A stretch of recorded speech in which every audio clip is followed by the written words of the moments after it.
He was very awe-inspiring when you saw him. He was monumental, grand in nature.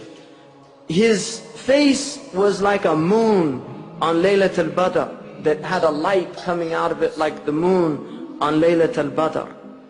He was taller than a moderate build, but not exceedingly tall. Because both are, if you see somebody who's very tall, it's strange. Amongst even tall people, it seems strange. If you see somebody short, then also it's noticeable. But he was of a middle stature inclining towards height.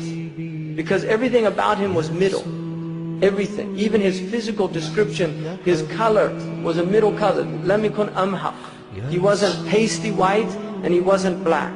He was of inclining toward light skin because of the racism in human beings. I mean, that's one of the hikmah of that. Has to do with stupidity in human beings in distinguishing between people because of color. He inclined towards light, but he wasn't pasty white. He was a color like what we call the harvest moon. And his hair was neither straight nor curly. It was wavy. It was middle. Everything about him was middle. He didn't speak slow and he didn't speak fast. He spoke in a moderate tone. His words were neither too short nor were they excessive, but they were always just right. When he spoke, people felt as if exactly the right amount of words were used. Everything about him was moderation. He had a full head, and his hair was wavy. If he parted it, then it parted.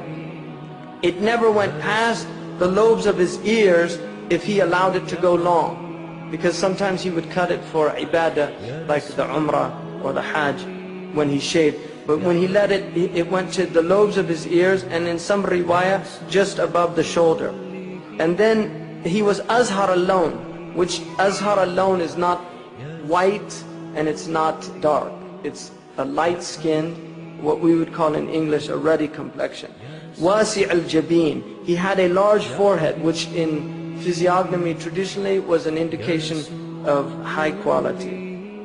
And then his eyebrows, they were full and there was a slight space between them.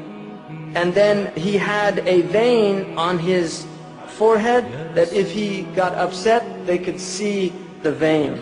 Sallallahu Alaihi Wasallam. The upper part of his nose was aquiline. So he had a beautiful nose that had like a bridging on the upper part. Lahu nurun ya'lu. And he had a light that came from that area of his face that was clearly discernible. وَيَحْسِبُهُ